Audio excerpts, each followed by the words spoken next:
Muy buenas noches, muy buenos días, buenas tardes, a la hora que sea.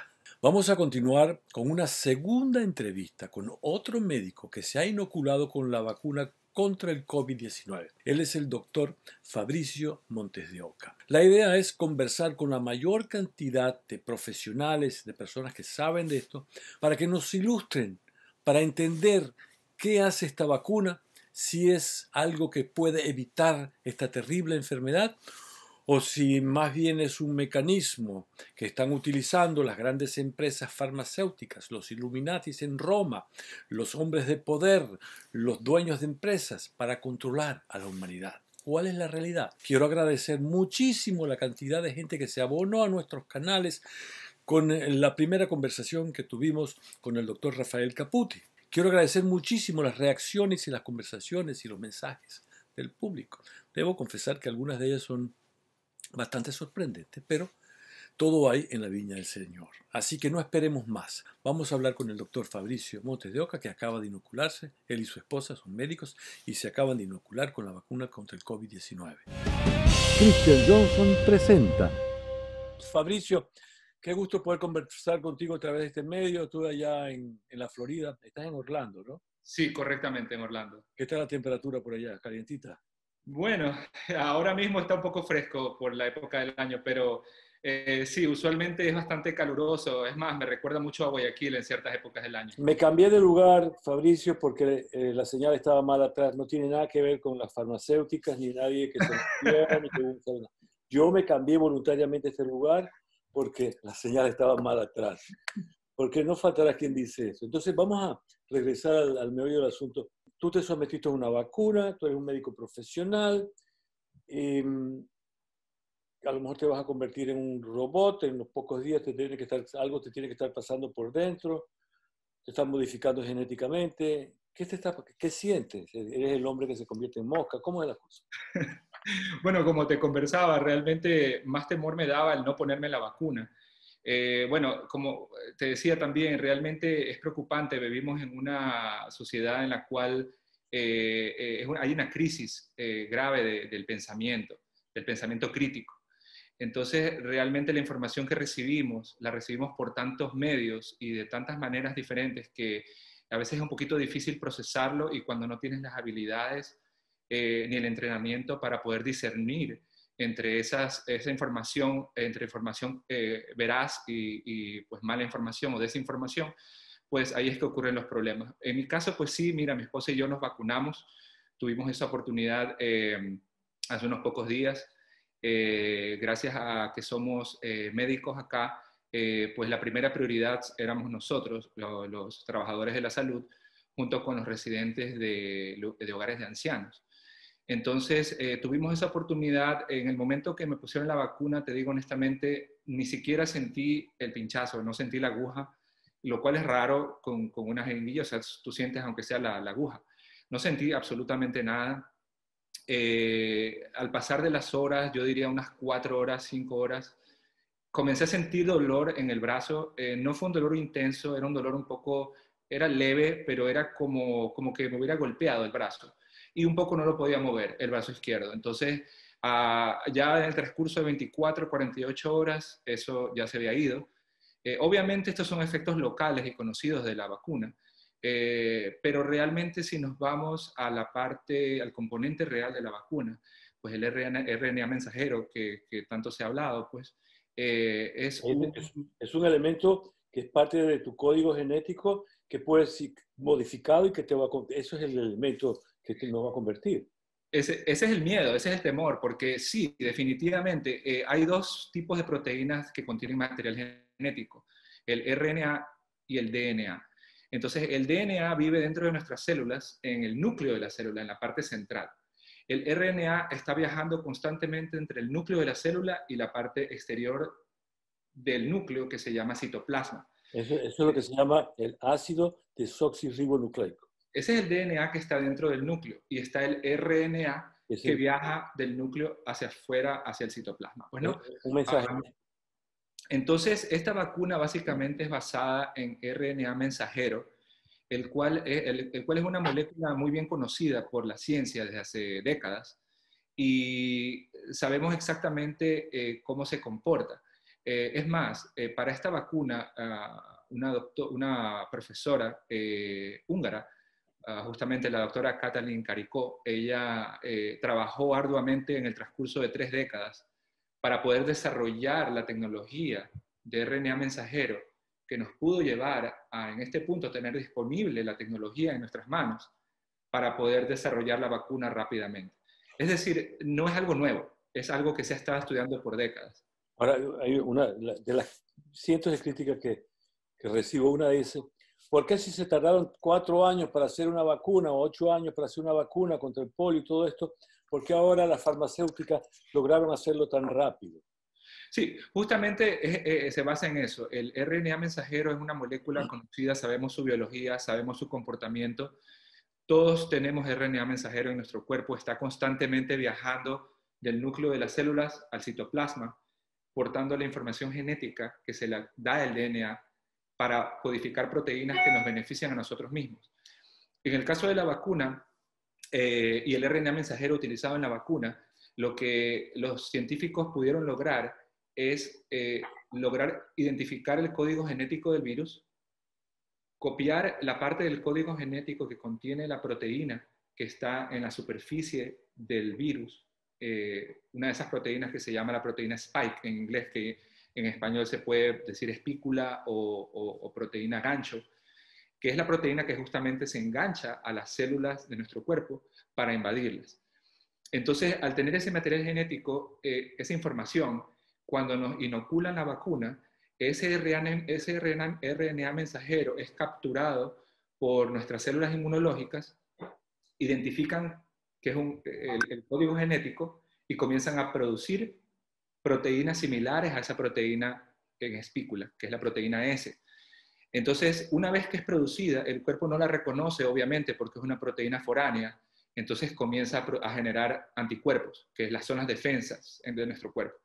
Entonces, esas defensas comienzan a estar listas y preparadas para una futura potencial infección. Entonces, en el momento que el virus entra a tu organismo, tu cuerpo está preparado con esos anticuerpos y esa memoria inmunológica. Una de las cosas que también me escriben es que si la temperatura necesaria para la vacuna del Pfizer, no la Moderna, necesita estar, creo que son 90 bajo cero. Así, Cuando 70. la pongo en el cuerpo que tiene 37.5, se tiene que morir. La vacuna, el anticuerpo se tiene que morir. Sí, mira, hay realmente en el asunto, mira, yo lo pongo como una analogía. Haz de cuenta que la vacuna es como una barra de chocolate. Entonces, esa barra de chocolate, si tú la dejas en la parte, digamos, a la intemperie, en el medio ambiente, si hace mucho sol se podría derretir. Si el día está frío, pues se podría mantener. En todo caso, la estás dejando al ambiente, en cuyo caso se puede echar a perder. Entonces, es algo similar con la vacuna. La vacuna de Pfizer en particular, el material genético es protegido de una manera determinada. Es protegido con lo que se llama nanopartículas lipídicas, lo cual lo recubren y forman una barrera, como una especie de coraza, para que el RNA mensajero no se destruya. Entonces, esos lípidos que están en su exterior se mantienen mejor conservados en el frío. Entonces, cuanto más frío esté, es mejor para la estabilidad de ese RNA mensajero. Ahora, una vez que la partícula entra a tu organismo y entra en contacto a la célula, una vez que ingresa a la célula, ya está en un medio un poco menos hostil, un medio más estable para que el RNA mensajero se mantenga. Esta es una tecnología que realmente se tardaron décadas en desarrollar, no es una tecnología de ahora. Esto lo vienen desarrollando por lo menos 25 años, si no son 30 años, esa forma de cómo conservar la estructura del RNA mensajero. Porque ¿qué pasaba? Que en estudios previos, en estudios en animales y estudios in vitro, ese RNA mensajero se destruía fácilmente. Eso era un problema la fragilidad del RNA mensajero. Gracias a la tecnología, cómo se fue desarrollando, lograron entender que rodeándolo de una coraza de nanopartículas lipídicas, le podían conferir esa resistencia al ambiente. Es decir, que lo que hace es que el frío mantiene viva lo que la está conteniendo, como tú dices, como un chocolate, como una grasa, y la mantiene protegida hasta que llega al cuerpo humano. Exacto, exacto. Y una vez que entra a tu cuerpo, continúa estando en esa partícula hasta que entra en contacto con las células y en ese momento es como que es entregado el RNA mensajero a esa célula. El RNA penetra a la célula y una vez que está dentro, está en un ambiente más amigable, se podría decir, para el RNA mensajero y comienza a ser codificado en los ribosomas, que son unas estructuras dentro de la célula. La nueva cepa que hay del virus, entonces, con esa, según los ingleses, tienen un 70%, no sé cómo llegan a esa cantidad, un 70% más de capacidad de contagio, que no saben si eso quiere decir que sea más fuerte o más virulento, pero es más contagioso. Y ya la vacuna no sirve porque apareció una nueva cepa. Bueno, mira, en la tecnología de vacunas, esto es un fenómeno muy conocido, el hecho de que los virus mutan y pues comienzan a desarrollar ciertos mecanismos de defensa para poder continuar estando vigentes. En el caso del coronavirus, pues no es la excepción. El virus trata de mutar para continuar pudiendo infectar a las personas, pero es un comportamiento conocido de los virus, en el cual cuando se vuelven más infecciosos, se vuelven menos agresivos. Es una particularidad que vemos con otros virus. Todavía no lo sabemos muy bien con el coronavirus, o lo entendemos parcialmente, pero lo que sí podemos decir es que mientras más infeccioso, es probable que sea menos nocivo, menos letal. Tomando eso en cuenta, pues definitivamente, yendo a tu pregunta sobre lo de si la vacuna podría o no podría ser efectiva contra estas mutaciones genéticas del coronavirus. Justamente las vacunas están ya preparadas para esta eventualidad. Entonces, ¿qué sucede? Cuando la proteína en espícula se produce en el cuerpo, esa proteína genera anticuerpos. Los anticuerpos son producidos por nuestro propio organismo. Esos anticuerpos engloban la proteína y no solamente esa parte de la proteína, engloban otras proteínas y otros segmentos de la proteína, se podría decir. Entonces, independientemente de que una parte pequeña de esa proteína cambie un poco, el anticuerpo tiene la capacidad igual de neutralizar esa proteína. Entonces, mientras no cambie demasiado esa proteína, mientras se mantenga en un porcentaje alto similar, la vacuna podría seguir siendo efectiva. Ahora, eso no lo podemos decir a ciencia cierta hasta que no hayan estudios realizados con esta cepa. Pero podemos inferir de manera científica y de manera informada que la vacuna potencialmente sería igualmente efectiva con la nueva cepa. Realmente pensando de que hay gente que tiene esta sospecha, esta teoría del caos, donde John F. Kennedy sigue vivo, que los hombres nunca aterrizaron en la luna, que el planeta es plano. Hay gente que realmente piensa que no hubo el holocausto. Y hay una cantidad de gente que teniendo más capacidad de información está en mayor desconocimiento. ¿Cuál sería tu opinión con respecto a lo que debemos hacer para enfrentar esta situación? Vamos a suponer que Joe Biden se inyectó, toda esta famosa gente se inyectaron, pero es mentira porque se están poniendo solamente agua o un líquido para engañar al público. Ayúdame a dilucidar esta cantidad Sí. de teorías. Sí, mira, hay muchas teorías de conspiración, pero pueden realmente la mala información y las malas, las noticias, las verdades parciales, se podría decir, pueden llegar a muchos lados, pero o pueden engañar a uno o a varios, pero realmente no pueden engañar a todos. Cuando se trata de las vacunas y la información sobre el virus, lo importante es obtener información sobre consenso científico. Porque ¿qué sucede? Que realmente el poder no recae sobre una persona o una estructura o un país o una institución, sino que recae sobre múltiples estructuras, sean estas gubernamentales, sean estas estructuras científicas, asociaciones científicas, etc. Entonces, si nosotros estamos diciendo que múltiples instituciones y gobiernos aprueban el uso de una determinada vacuna, es imposible que estos múltiples centros tengan una conexión central. Es extremadamente difícil porque estamos hablando de múltiples individuos que se deben a esas instituciones y a estos grupos. Entonces, por eso es importante, más que la opinión de un médico o de varios médicos, es el consenso científico.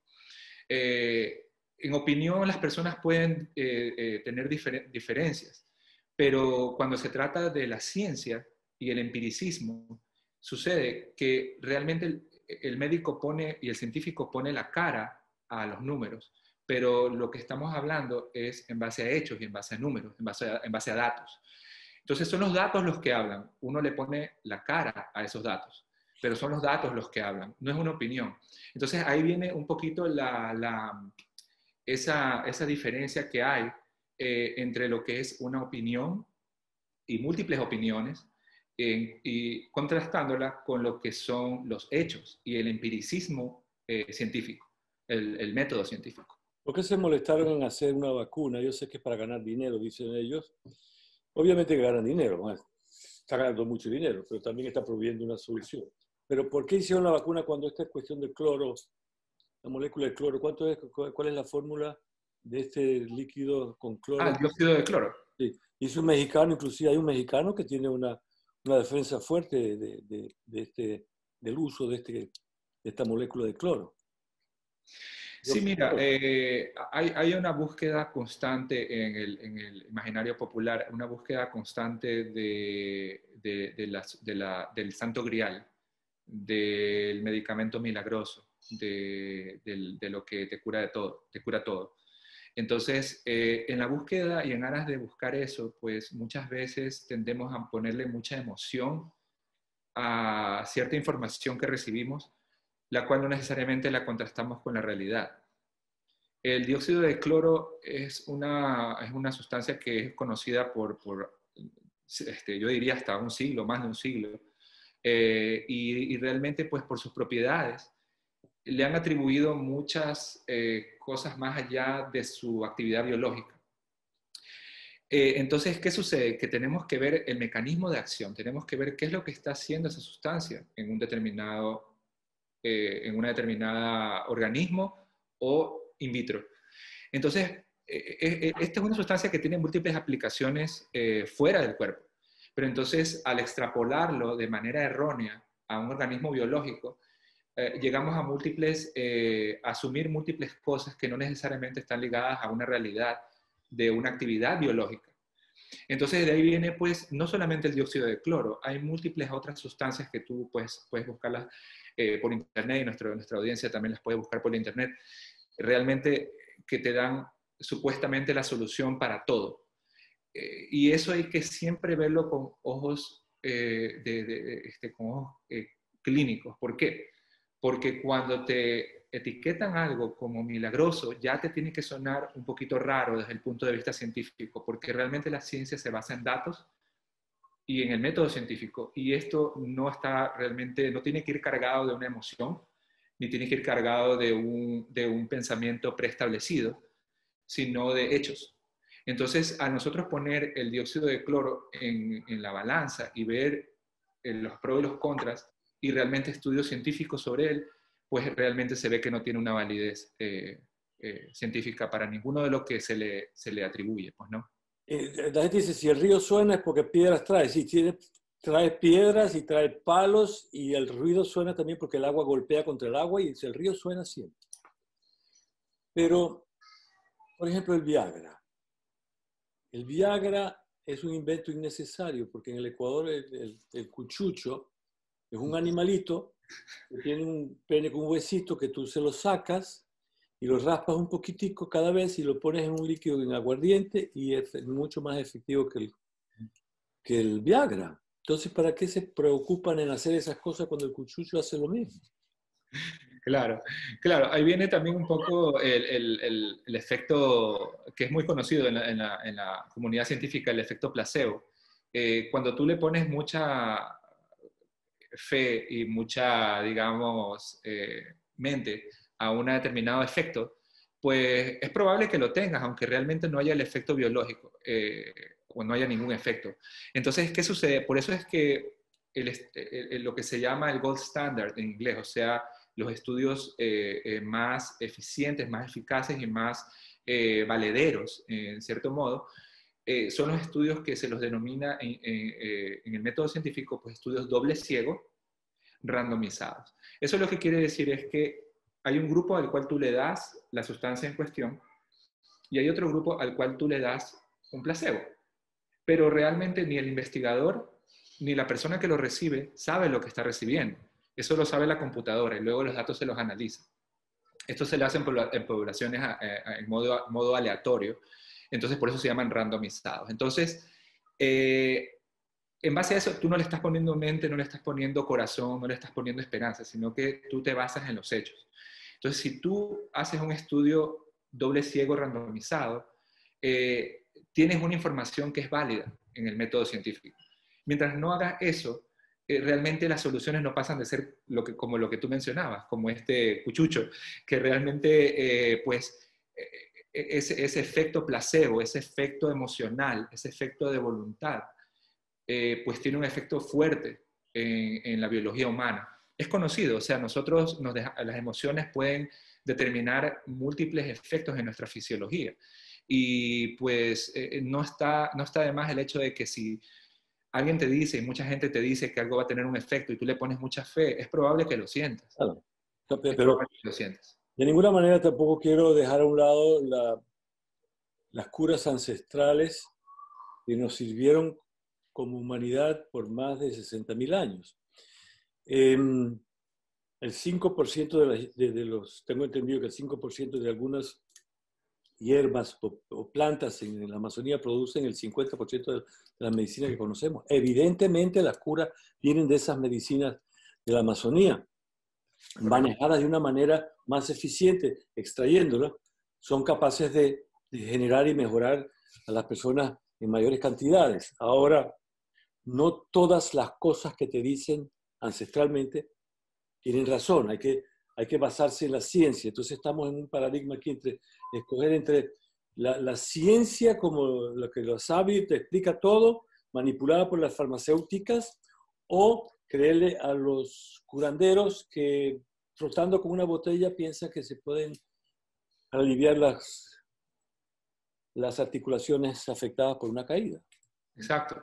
No, ¿Dónde marcamos esa línea para ver qué decisión tomamos? exacto, o sea, mira, te digo, honestamente estamos aún en estas épocas, en el año 2020, estamos transicionando desde la medicina pues tradicional, la medicina antigua.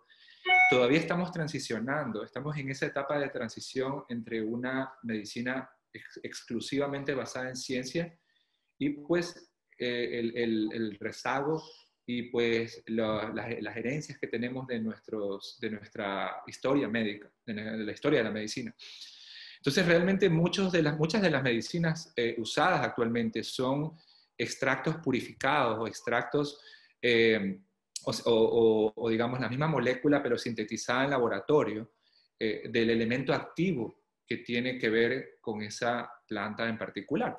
Entonces, un ejemplo, la planta digitalis, que es donde se saca la digoxina, que es una medicina usada todavía en la medicina moderna. Pero esa sustancia que ahora es obviamente sintetizada en laboratorio, inicialmente la descubrimos en esa planta. Entonces, múltiples plantas tienen múltiples efectos biológicos, pero en el hecho de que cuando están ubicadas en la planta, pues están en concentraciones diferentes, en proporciones diferentes, pueden variar de una especie a otra. Entonces, ¿qué es lo que sucede? Que el método científico pues hace que descubramos cuál es la sustancia que genera el efecto biológico, tratamos de entender su mecanismo de acción, tratamos de purificarla y entenderla, y una vez que sabemos qué sustancia es, pues la podemos potencialmente sintetizar en laboratorio y pues generarla en grandes cantidades para la humanidad. Entonces es un proceso, entonces todavía estamos en esa superposición entre esta medicina pues ancestral y la medicina moderna. Pero tenemos que entender que para nosotros poder atribuir algo a una medicina o a una vacuna, pues tenemos que aplicar el método científico. De otra manera, no tenemos nada. Bueno, entonces, tu opinión, estamos manipulados por las grandes farmacéuticas. En cierta forma, claro, ellos ganan mucha plata haciendo esto. indudablemente. Sí, gana mucho, sí. Esta vacuna en particular, ¿te la volverías a poner? Sin lugar a dudas, porque honestamente yo lo veo desde este punto de vista e invito pues a la audiencia a verlo. Obviamente pues esto también en parte pues es opinión mía, pues no, pero es basada en lo que te hablaba, en el método científico y en las investigaciones, pues no. Eh, Cuando nos vamos a los virus respiratorios históricamente han sido difíciles de tratar. Una vez que el virus penetra tus células y comienza a replicarse dentro de tus células, es difícil controlarlo, es difícil poder inhibir esa replicación o poder de alguna manera cambiar los eventos que suceden a eso. Entonces, cuando se trata de virus respiratorios, en este caso exclusivamente de coronavirus, es extremadamente complicado lograr tener medicinas antivirales específicas y efectivas. No dudo que en algún momento lo vamos a hacer. Es más, el Remdesivir, que es una de las primeras medicinas que fue aprobada como un antiviral para el coronavirus, tiene actividad en contra de él, pero es una actividad muy leve, muy limitada, limita la duración de los síntomas, limita la severidad tal vez un poco de los síntomas, pero sigues enfermo, no te cura. Realmente la única solución para este virus en este momento histórico es una vacuna. ¿Y por qué?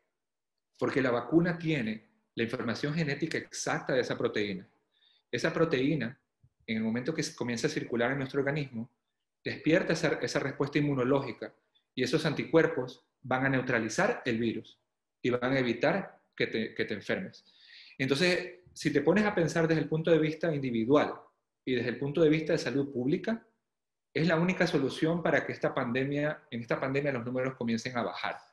Realmente todo lo demás a este punto pues no pasa de ser tal vez parches o curitas como las llamamos en Ecuador para un problema cuya solución realmente radica en evitar ser infectado.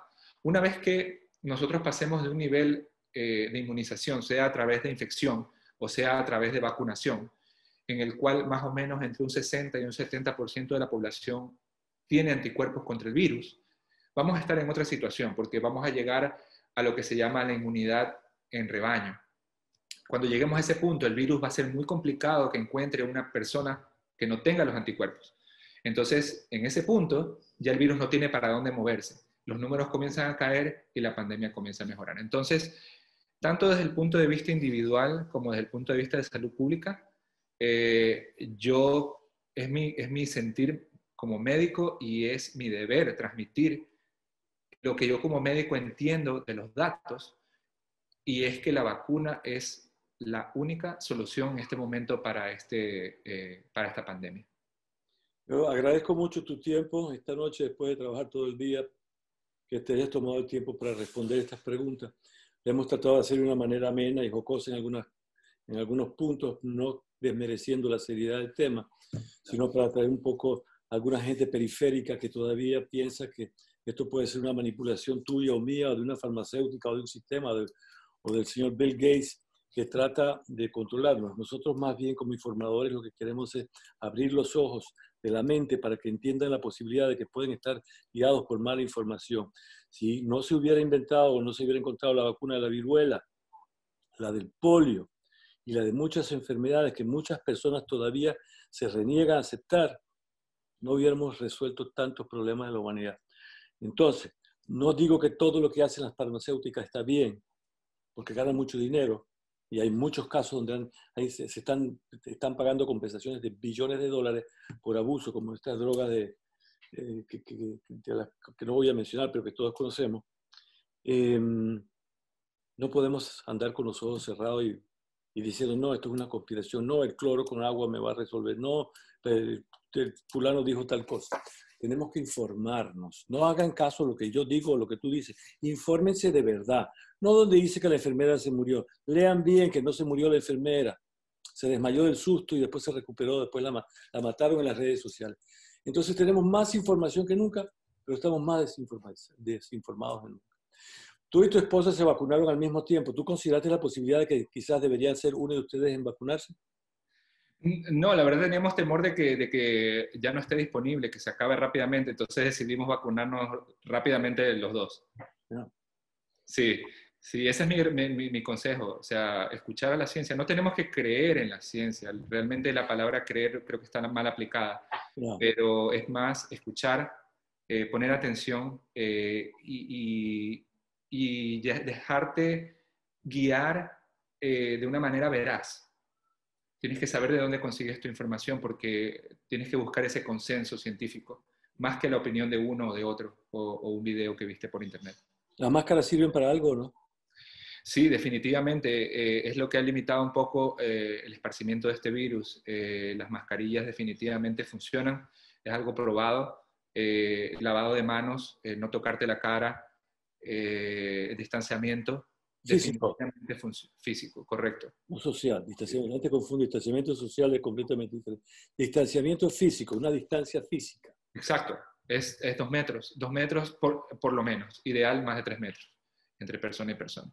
O entre grupos familiares, por ejemplo, si tú estás en un lugar y estás con tu familia, pues no te vas a alejar de ellos, están en la misma casa, realmente a menos que uno de ustedes esté infectado, pues ya sería otra cosa. Sentido Pero común. los núcleos familiares pues pueden permanecer juntos, pero alejados de otros grupos familiares por al menos 3 metros. Y Y uso sentido de común. mascarilla. Sentido común, particularmente en las fiestas de fin de año, de Navidad y fin de año, guardar las distancias, usar mascarillas y no reunirse más de lo necesario. Exacto. Fabricio, te agradezco mucho. Vamos a editar esto y lo vamos a subir lo más rápido posible para tratar de informar a la mayor cantidad de gente. Por favor, ten paciencia con aquellas personas que no son tan, ¿cuál es la palabra? Objetivas. Muy bien, muchas gracias Cristian por la invitación, gracias por invitarme. Esperamos continuar conversando contigo en los próximos días para ver qué ha pasado después de 15 días con la vacuna. Por supuesto, muchas gracias. Bien, esa fue la entrevista completa de la conversación que tuvimos con el doctor Fabricio Monte de Oca. Vamos a tener más para tratar de encontrar la mayor cantidad de claridad para que ustedes tomen la mejor decisión para proteger su salud. Que se ponga la vacuna o no se ponga la vacuna, eso depende de cada uno. Buenos días, buenas tardes, buenas noches, a la hora que sea. No se olviden de suscribirse al canal. Hagan clic y suscríbanse para recibir más información como esta.